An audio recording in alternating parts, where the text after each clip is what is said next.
Hallo meine Lieben und herzlich willkommen zu meinem Kanal Eli Handmade. Heute häkeln wir zusammen so eine Retro-Tasche.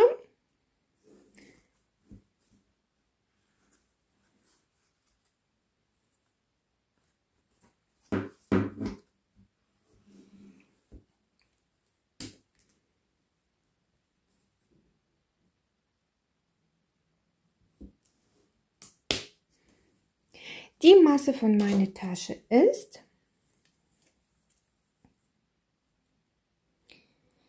20,5 cm ist sie breit. Die Höhe ist bei 18 cm und die Tiefe ist bei 12,5 cm. Um so eine Retro-Tasche herzustellen, braucht man ein paar Sachen. Und zwar natürlich auch Taschenrahmen.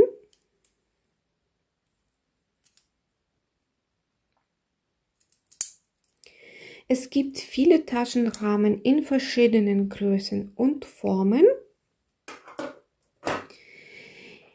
Die Tasche werde ich aus Polyesterschnur 3 mm häkeln.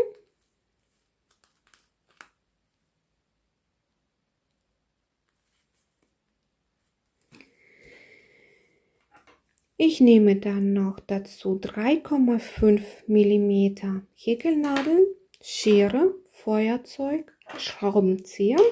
Ich werde auch später im Video zeigen, was ich mit dem Schraubenzieher mache. Dann Taschenfüße. Wenn die Tasche fertig gehäkelt ist, brauche ich eine Schnur. Und ich werde meine Tasche mit den Taschenrahmen mit Angelschnur vernähen. Und nehme auch noch Canva. Später den Boden ein wenig dadurch zu stabilisieren. Falls es natürlich nicht vorhanden ist, müsst ihr auch nicht machen. Mir fehlt noch eine goldene Kette, die habe ich bestellt. Sie ist leider noch nicht angekommen. Ich werde jetzt mit Hilfe von einem Feuerzeug auch zeigen, wie man die Endstücke von Polyesterschnur miteinander verbindet.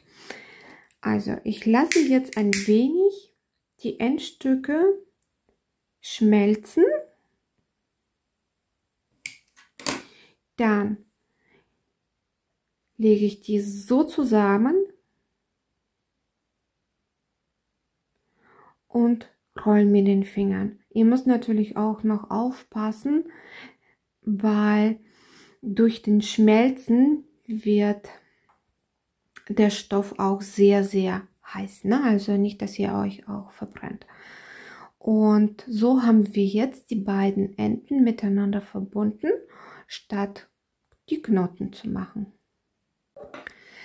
Wir werden jetzt gleich 3 Teile für die Tasche häkeln. Also 2 Seitentaschen und ein großer Teil Vorderseite, Boden und die Rückseite von der Tasche häkeln.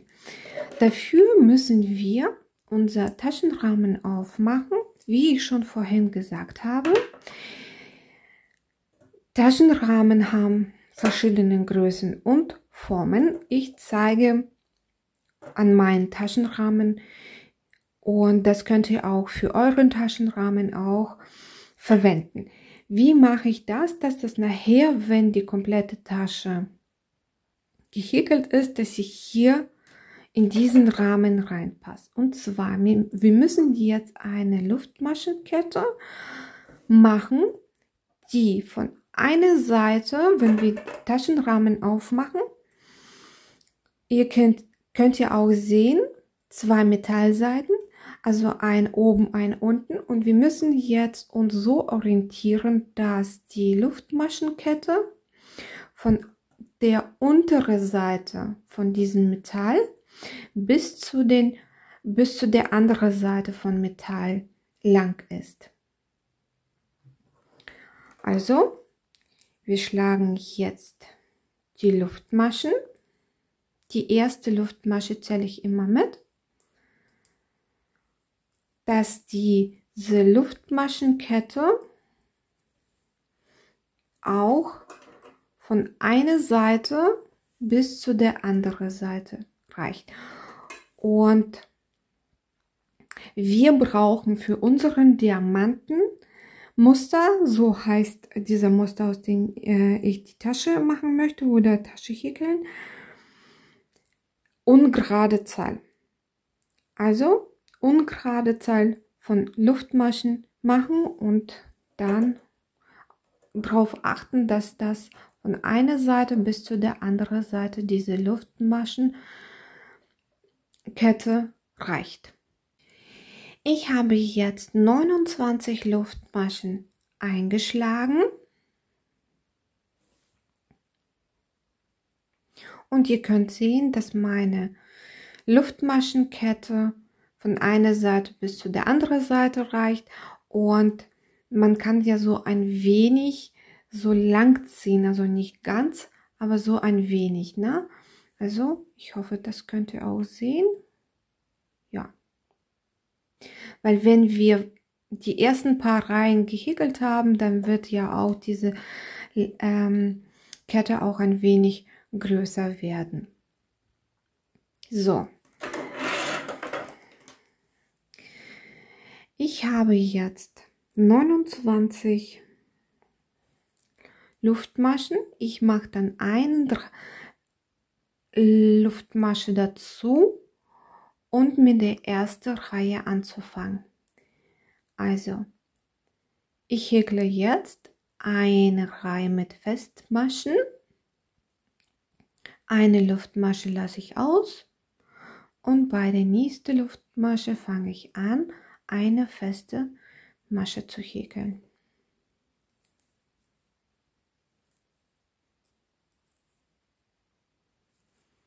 Und so mache ich dann bis Ende dieser Reihe in jede Luftmasche eine feste Masche zu häkeln. Und bei mir sind das 29 feste Maschen am Ende. Ich habe jetzt 28 feste Maschen gehäkelt und ich mache die 29. feste Masche in die erste Luftmasche. Und jetzt können wir sehen an unseren Rahmen, also ihr könnt ja auch ein wenig ziehen, dass es auch von einer Seite bis zu der anderen Seite ist. Und wenn es ein bisschen größer geworden ist, also es darf nicht sehr groß sein, weil wir ja auch noch die Seiten umhäkeln. Also so soll es sein. Ich hoffe, jetzt könnt ihr sehen. So, dann häkeln wir noch 2 Reihen mit festen Maschen. Wir machen jetzt eine Luftmasche, Arbeit drehen und fangen mit den festen Maschen die zweite Reihe zu häkeln. Also bis Ende der zweiten Reihe macht ihr wieder eine Luftmasche und häkelt auch noch die dritte Reihe dazu. Und wir sehen uns, wenn die 3 Reihen mit festen Maschen gehäkelt sind. Ich bin jetzt fertig mit den 3 Reihen und ich möchte noch mal zeigen, wie das an den Rahmen aussieht.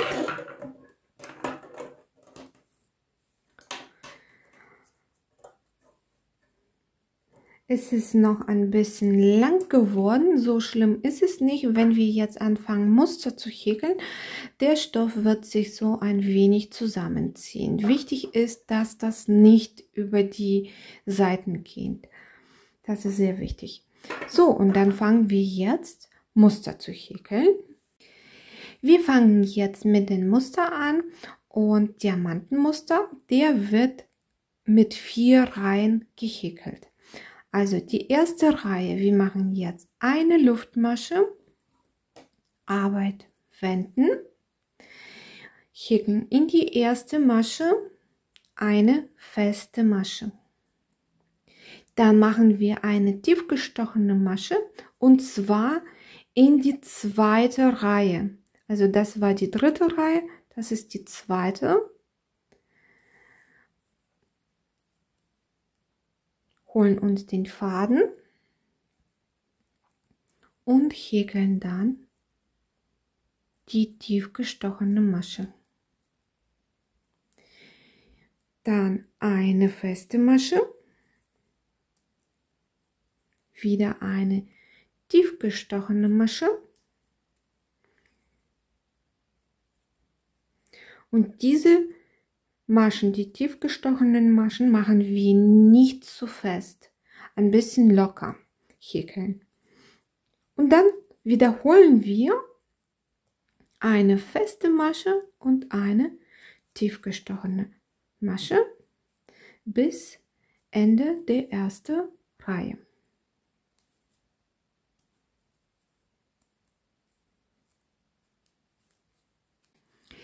Die erste Reihe ist jetzt fertig und die letzte Masche habe ich mit einer festen Masche beendet. Wir beginnen mit der Reihe Nummer 2. Wir machen jetzt eine Luftmasche, wenden die Arbeit und beginnen 2 feste Maschen zu häkeln. 1, 2. Hier haben wir diese lange Schlingen. Wir machen es so, dass wir die linke Schlinge nehmen, also die linke, und die rechte Schlinge nehmen, also mit der Häkelnadel unterdurch. Und die häkeln wir jetzt so zusammen. Dann kommt eine feste Masche.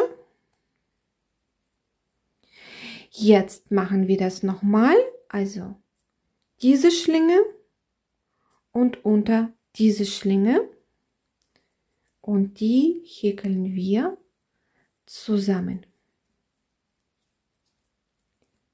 Eine feste Masche. Und nochmal diese Schlinge und diese Schlinge häkeln wir jetzt zusammen und dann kommt die feste Masche. Und so machen wir bis Ende der zweiten Reihe und am Ende der zweiten Reihe sind dann 2 feste Maschen. Die zweite Reihe ist jetzt beendet. Wir beginnen mit der Reihe Nummer 3, machen wieder eine Luftmasche, wenden die Arbeit und jetzt beginnen wir mit einer tief gestochene Masche. Also hier könnt ihr auch sehen, die sind auch richtig gut zu sehen, diese Öffnungen. Also da kommt man mit der Häkelnadel richtig durch. Also wenn ihr mit der Häkelnadel durchgeht, achtet ihr auch darauf, dass die auf der Vorderseite hier zwischen diesen beiden langen Schlingen rauskommt.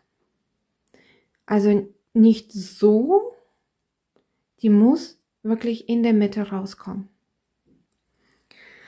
Und mit so einer tief gestochenen Masche fangen wir an und die machen wir nicht zu lang. Also diese erste, wenn wir diese erste tief gestochene Masche machen, die machen wir nicht zu lang. Wir machen die ein bisschen fest, nicht, dass sie uns hier wegrutscht. Dann machen wir eine Festmasche und wieder tief gestochene Masche. Achten wir darauf, dass sie hier zwischen rauskommt.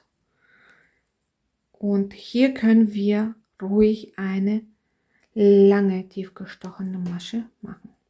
Dann eine feste Masche. Hier reinstechen. Da kommt die Häkelnadel raus. Und so machen wir dann bis Ende dieser dritten Reihe. Und am Ende ist ja diese tief gestochene Masche und die machen wir ein wenig fester als die tief gestochenen Maschen, die wir jetzt hier machen. Reihe Nummer 4, eine Luftmasche. Dann wenden wir die Arbeit und beginnen mit einer festen Masche an und dann machen wir diese beiden Schlingen zusammenhäkeln. Wieder eine feste Masche und beide Schlingen zusammenhäkeln.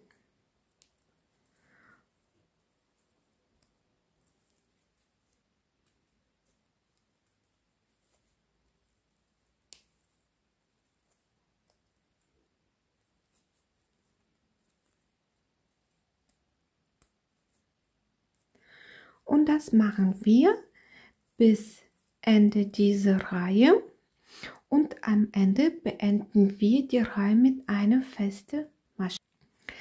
Die 4 Reihen sind von den Muster gehäkelt und es sieht so aus. Und jetzt wiederholen wir wieder Muster von der ersten Reihe bis zur vierte und so weiter und so weiter. Also ihr beginnt dann mit der ersten Reihe wieder an. Wenden, mit der ersten festen Masche anfangen und dann kommt die tief gestochene Masche. Wieder eine feste Masche und die tief gestochene Masche. Achtet ja auch darauf, dass diese tief gestochene Masche auf der Seite, Vorderseite, hier zwischen diesen beiden Schlingen rauskommt. Und so häkelt ihr in die gewünschte Länge. Und ich werde euch dann zeigen, wie lang mein Teil geworden ist. Mein Teil ist jetzt fertig. Ich habe dann die gewünschte Höhe für meine Tasche erreicht. Also ich habe ein Vorderteil von der Tasche, dann der Boden und die andere Seite, Vorderteil oder auch die Rückseite von der Tasche auch gehäkelt. So. Bei den Boden habe ich jetzt auch Maschenmarkierer aufgesetzt. Wie habe ich es gemacht? Ich habe es in die Länge so gehäkelt und dann ungefähr habe ich immer geguckt, wie breit der Boden sein soll. Und der Boden soll nicht breiter als der Taschenrahmen sein. Also nicht breiter. Ich habe das ungefähr auch bis zu diesem Metallteil genommen. So soll das ungefähr sein. Dann habe ich so zusammengelegt. Taschenrahmen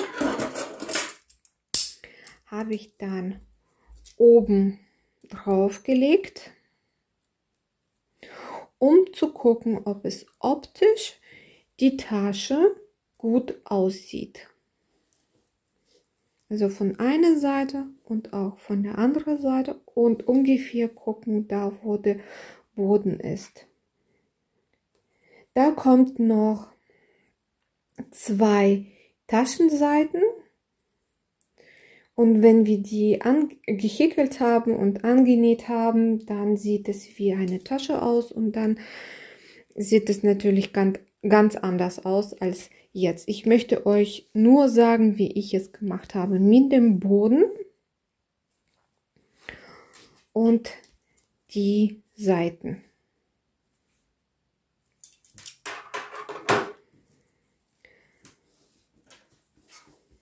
So sieht es auch dann fertige Teil aus. Ihr müsst ja dann auch noch darauf achten, dass es auf diese Seite bis zum Boden und auf der anderen Seite auch gleiche Reihenanzahl ist. Ne? Nicht, dass hier auf einer Seite weniger ist, auf der anderen Seite mehr ist. Dann müsst ihr das auch einmal mitzählen und ausschreiben oder mit Maschenreihenzähler auch mitzählen. So, ich mache jetzt noch eine Reihe und zwar einmal rumherum mit feste Maschen. Wie ich schon vorhin gesagt habe, wir häkeln jetzt eine Reihe mit feste Maschen. Ich habe jetzt Teil mit der Vorderseite zu mir und normalerweise müssen wir jetzt eine Reihe häkeln, da wo wir diese beiden Schlingen zusammen häkeln. Das machen wir nicht, wir häkeln ab jetzt eine Reihe feste Maschen. Also ich mache jetzt eine Luftmasche und häkle dann in jede Masche eine feste Masche.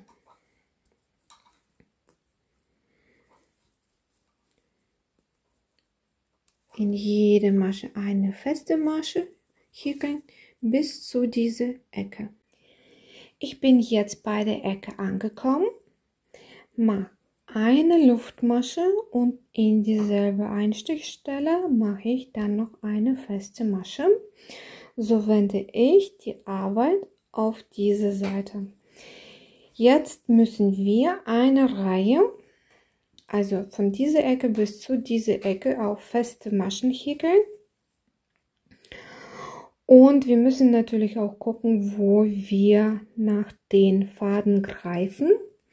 Wenn wir diese zwei Schlingen von uns haben, dann müssen wir an der Untergreifen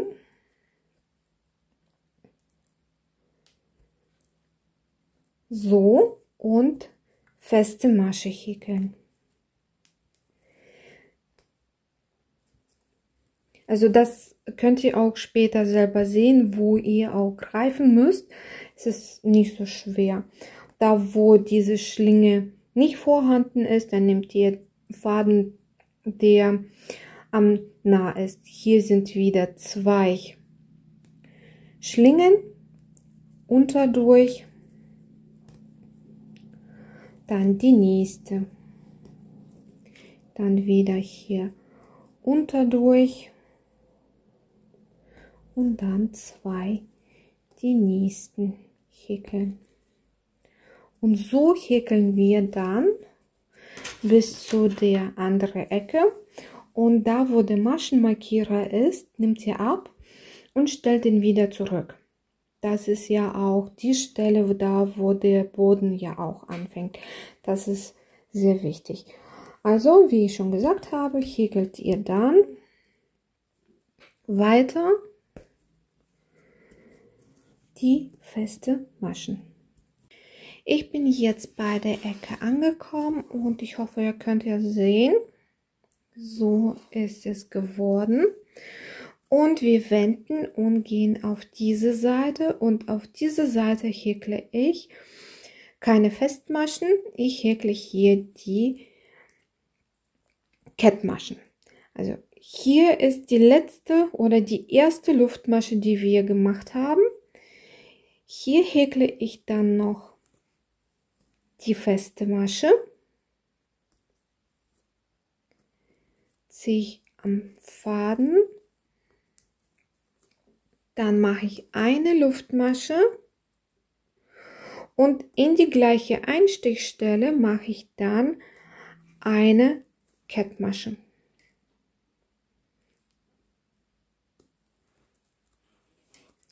Und dann in jede diese Masche häkle ich eine Kettmasche.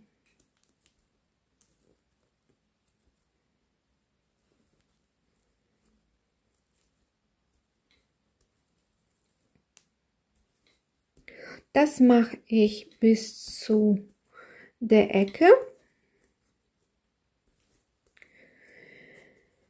Also, wenn man jetzt hier die Kettmasche häkelt, dadurch wird es ein wenig dicker, der Stoff. Dann müsst ihr auch noch euer Taschenrahmen nehmen und gucken,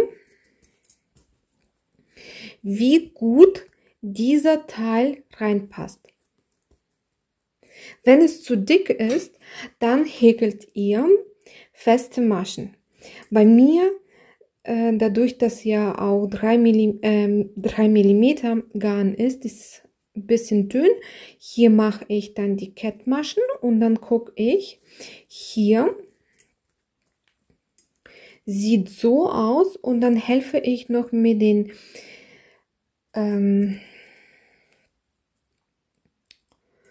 Schraubenzieher. Vergessen, wie das heißt. Mit dem Schraubenzieher helfe ich da, diesen Stoff reinzustecken. Also bei mir passt das richtig gut. Also müsst ihr dann gucken, entweder Kettmaschen oder feste Maschen. Dann häkelt ihr bis zu dieser Ecke, bis zu der Ecke angekommen, macht eine Luftmasche und in dieselbe Einstichstelle, da wo die Kettmasche war, häkle ich eine feste Masche. So wende ich dann die Arbeit auf diese Seite und dann beginne ich auf diese Seite auch die feste Maschen zu häkeln.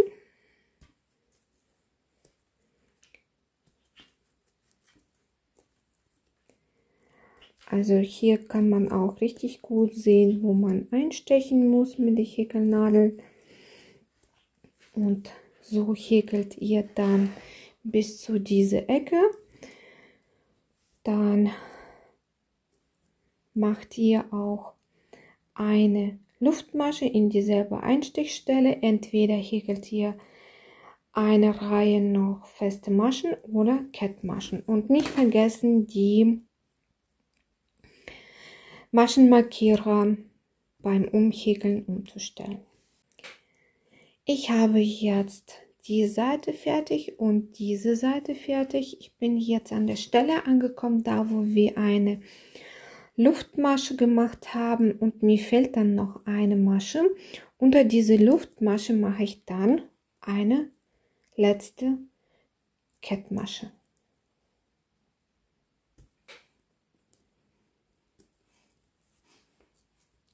So sieht dann aus. Jetzt schneide ich den Faden ungefähr 1,5 Meter. Also 1,5 Meter Faden abschneiden. Das brauchen wir und Seitentasche anzuhäkeln. So, wichtig ist, was ich noch vergessen habe zu sagen, wenn ihr diese Teile, also die Seiten umhäkelt, zählt bitte die Maschen mit, dass das hier an dieser Seite und auch auf der anderen Seite gleiche Maschenanzahl ist. Und hier ändert sich nichts. Hier waren bei mir 29, hier sind auch 29 und dann habe ich ja gezählt, wie viele Maschen ich da habe. So, dieser Hauptteil ist jetzt fertig und wir häkeln jetzt Taschenseiten. Wir häkeln jetzt Taschenseite und dafür brauchen wir wieder unser Taschenrahmen.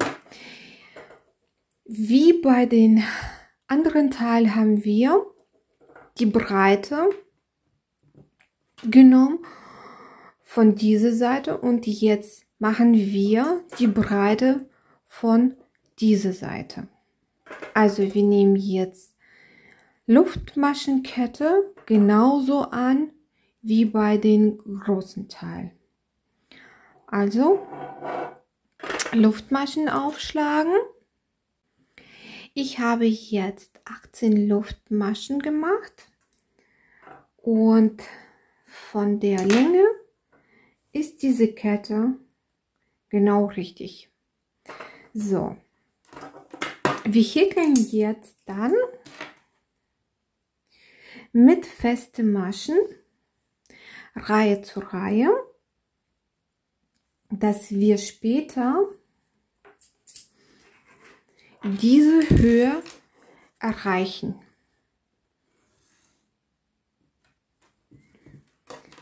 So, ich habe, wie ich schon gesagt habe, 18 feste Maschen.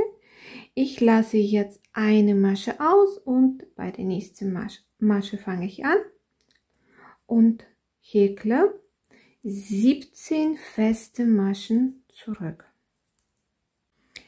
Die erste Reihe ist jetzt fertig. Ich mache die Luftmasche, wende die Arbeit und fange wieder mit den festen Maschen zu häkeln. Und für meine Tasche brauche ich 30 Reihen von den festen Maschen. Also bei euch müsst ihr natürlich auch gucken. Das werde ich euch noch später zeigen, wie lang euer Teil sein muss. Also ich häkle meine 30 Reihen hoch und ihr häkelt dann diese Länge. Also ohne diese letzte Reihe, wo wir mit den Kettmaschen gehäkelt haben. Also von hier bis da braucht ihr die Höhe. Ich habe jetzt 30 Reihen hochgehäkelt und so ungefähr muss es auch hoch sein. Jetzt werde ich eine Reihe noch umhäkeln. Ich mache dann in die letzte Einstichstelle noch 2 feste Maschen.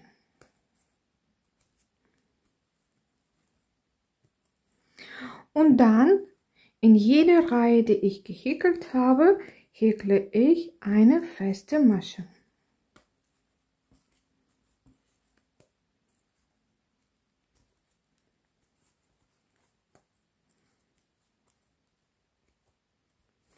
Bis zu der Ecke. Ich bin jetzt bei der Ecke angekommen. Wir wenden die Arbeit und fangen in die erste, diese Masche häkeln wir 3 feste Maschen. So wenden wir auch gleichzeitig die Arbeit auf diese Seite. Und dann in jede weitere Masche häkeln wir eine feste Masche, kommen bis zu der Ecke. Bei der Ecke machen wir wieder 3 feste Maschen, wenden die Arbeit und häkeln die Seite bis zu dieser Ecke, genauso wie auf diese Seite gemacht haben. So, ich habe jetzt hier die Seite und die Seite gehäkelt, an diese Ecke angekommen, schneide jetzt ein Stück vom Seil ab, ungefähr 1 Meter, 1,20 Meter. Dieses Endstück brauchen wir nachher, Taschenseite an die Tasche anzuhäkeln. So, und verbinde mit nahtlosen Übergang.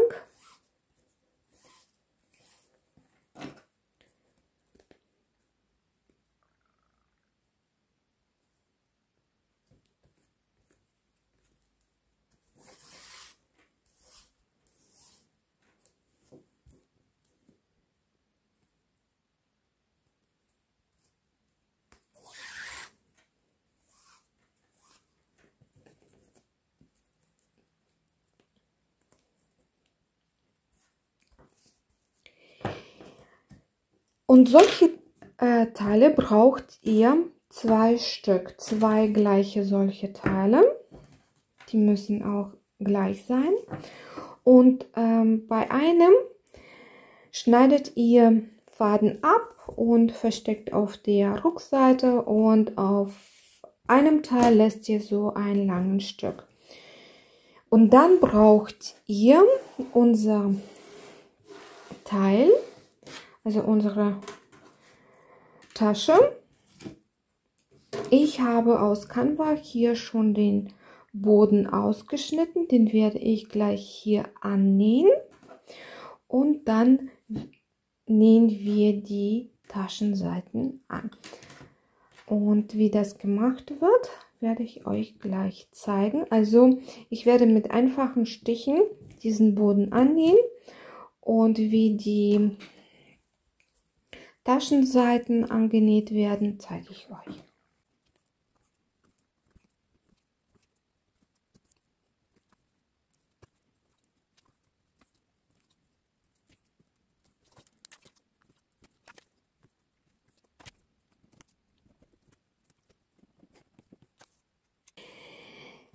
Die Canva ist jetzt angenäht und ich habe auch schon die Taschenfüße befestigt.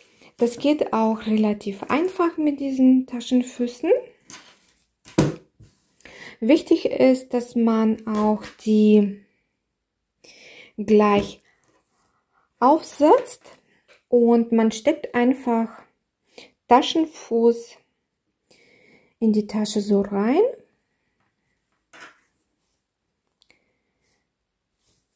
Und auf der Rückseite guckt diese Metallteil raus.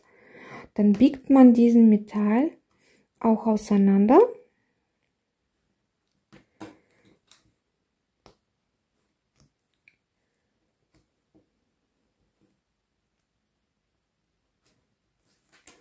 So, zum Hilfe könnt ihr natürlich auch irgendwas nehmen, was ihr nicht mit den Fingern auseinanderbiegen könnt. Und so sind dann die Taschenfüßen befestigt.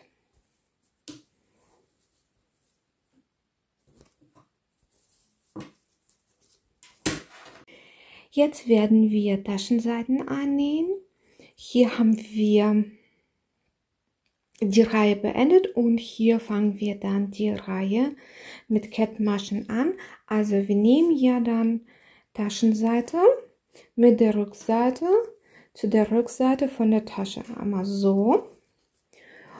Und dann mit einfachen Kettmaschenreihe wird diese Taschenseite angenäht. Also Schritt für Schritt, also Masche zu Masche. Da fange ich jetzt an, gehe ich in die Nähe, hier bei der Taschenseite rein und mache dann die Kettmasche. Und so geht das natürlich auch weiter, dass dieser Teil hier mit Kettmaschen an der Tasche angenäht ist.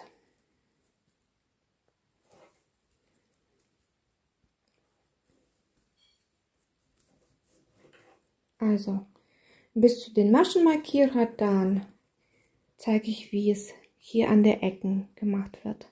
Bei der Ecke angekommen, jetzt kommt der Maschenmarkierer weg und wird dann weiter an jede Masche eine Kettmasche gemacht.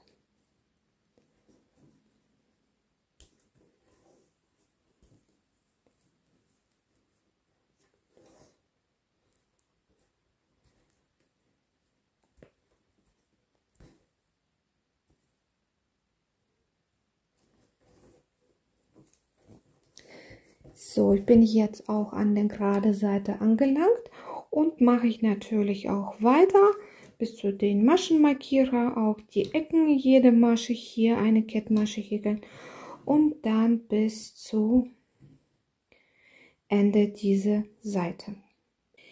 Ich bin jetzt bei der Ecke angekommen und mache noch die letzte Kettmasche, da wo wir an der Tasche, also an dieser Seite die Luftmasche gemacht haben. Und hier ist die mittlere feste Masche von der Seite. Und dann mache ich noch eine Kettmasche. Und dann ist es dieser Teil fertig. Faden kann abgeschnitten werden.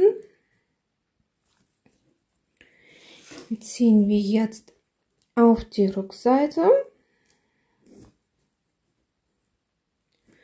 Und dann hier wird das ein Stück versteckt. Und so sieht eine Hälfte aus und wir beginnen mit der zweiten Hälfte an. Legen wieder mit der Vorderseite Tasche zu uns. Hier ist das Endstück und da wo die Luftmasche war, holen wir uns den Faden und beginnen wieder genauso wie die andere Seite unter jede Masche eine Kettmasche zu häkeln.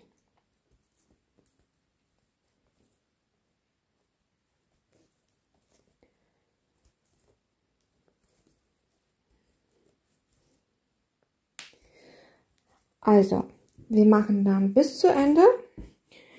Dann versteckt ihr auch noch die ganzen Endstücke.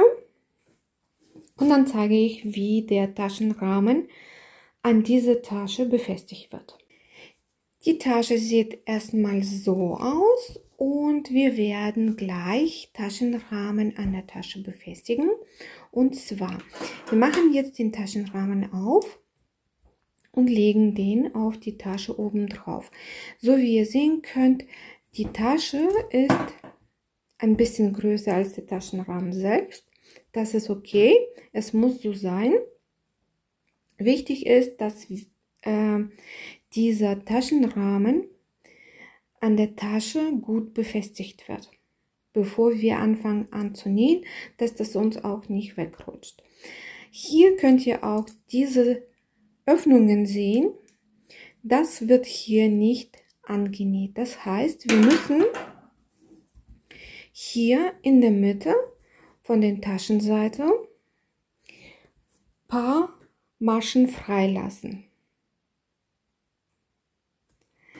Wenn wir nachher die Tasche zumachen, dass dieser Stoff uns nicht behindert, die Tasche dann zuzumachen und wieder aufzumachen.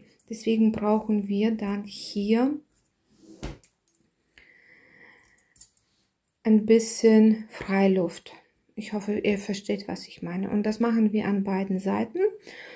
Ich werde dann Maschenzahl zählen und gucken, wie viele Maschen ich dann brauche und markiere das mit den Maschenmarkierer.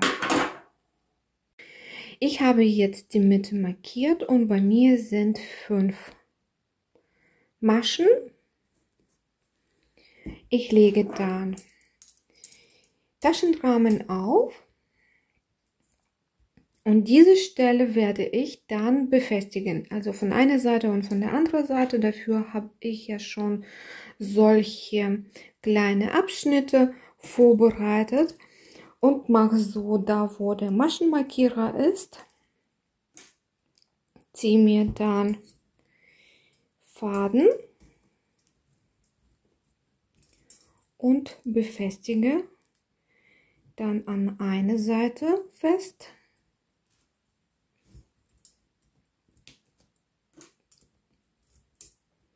Und von der anderen. So, hier war das.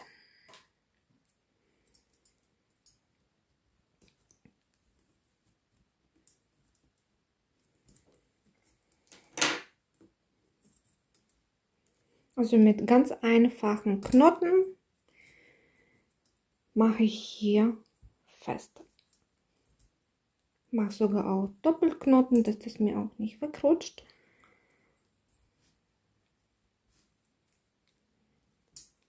Und diese Seite mache ich auch genauso. So, an den Seiten habe ich das jetzt auch befestigt. Jetzt müssen wir auch diese Seite einmal befestigen, dass das uns hier in der Mitte auch nicht wegrutscht. Also, dann macht ihr da, wo die Ecken sind, zu den Ecken. So. Und ungefähr hier werde ich befestigen.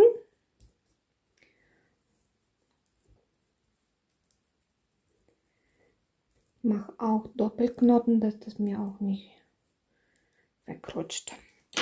So, und jetzt nehmen wir unser Schraubenzieher und stecken mit dem Schraubenzieher diesen Stoff in den Rahmen rein. So Schritt für Schritt, nicht zu schnell, langsam, dass da wirklich der Stoff reingesteckt wird. Und ich mache das immer so, dass ich erstmal eine Seite gemacht habe, dann die andere Seite und von der Vorderseite auch gucke, ob das da auch optisch gut alles aussieht. So, dann Schritt für Schritt mit dem Schraubenzieher den Stoff in den Taschenrahmen reinstecken. So sieht jetzt aus und diese Seite mache ich genauso, dass ich den Stoff so reinlege.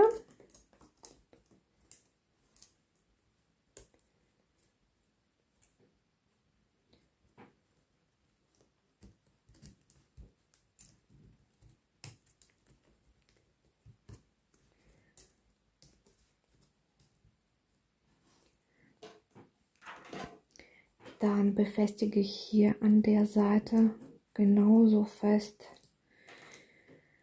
mit den Faden wie auf der anderen Seite.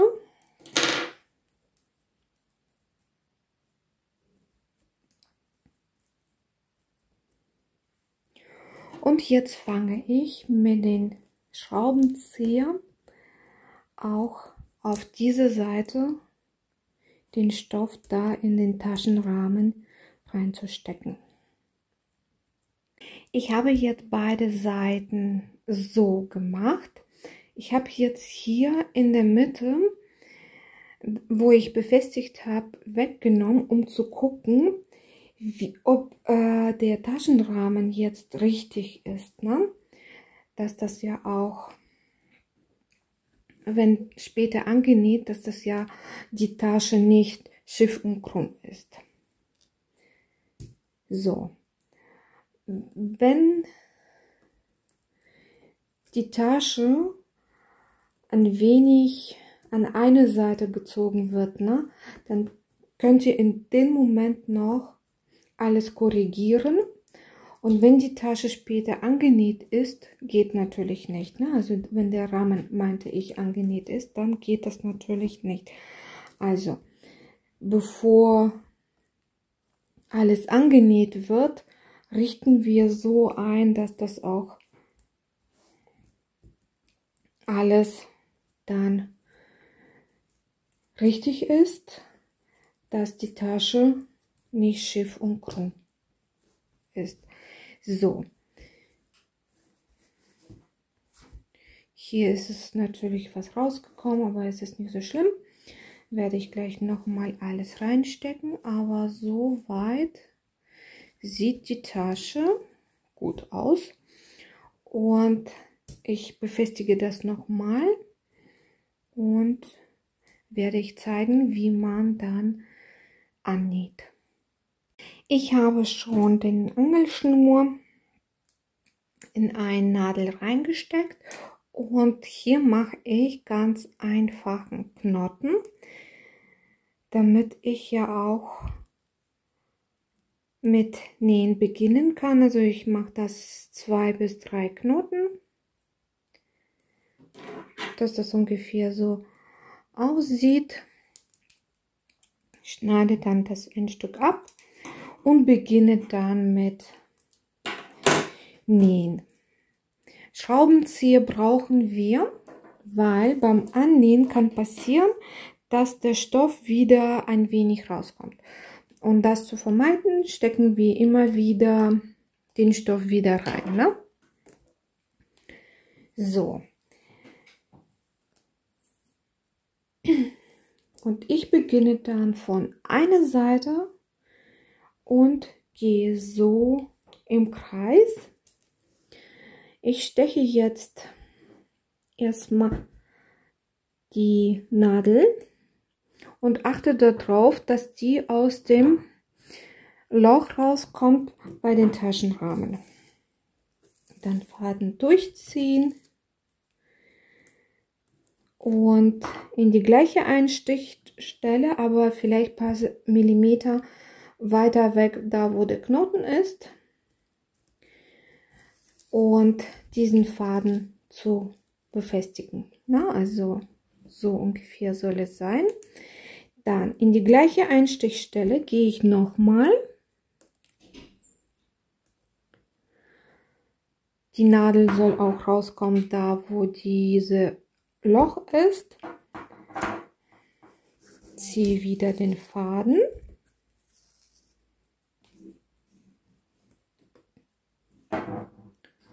Und jetzt gehe ich einen Schritt nach vorne.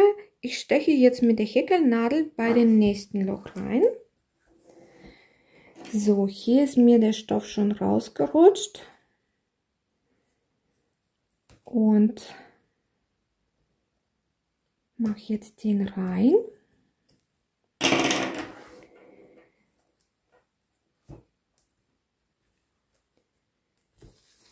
Und so wird dann angenäht.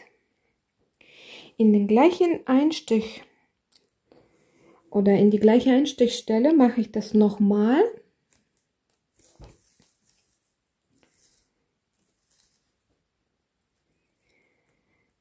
Festziehen und dann in die nächste Loch einstecken, die Nähnadel, und wieder in der gleiche Einstichstelle mit der Nadel rauskommen. Dann in die nächste Loch reinstecken.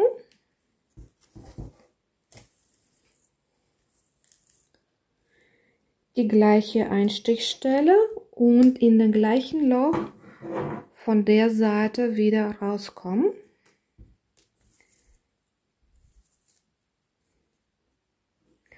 Und dann nehmen wir den nächsten Loch.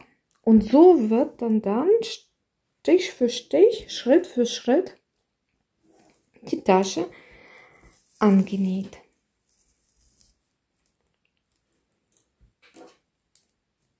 Wenn dann mir, wie ich schon gesagt habe, was rausguckt oder verrutscht ist, mache ich dann mit dem Schraubenzieher wieder so, wie es sein soll. Und dann mache ich wieder da die Nähnadel reinstecken, wo der Faden ist. Dann den nächsten Loch nehmen.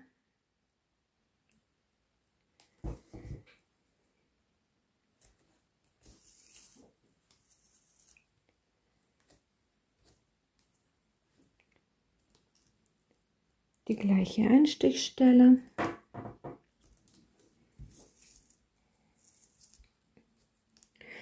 Und so machen wir Schritt für Schritt dann die ganze Tasche an den Taschenrahmen annähen.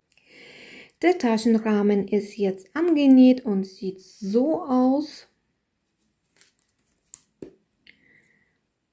Und von außen. Die Tasche ist jetzt soweit fertig. Ich werde später noch Innenfutter annähen.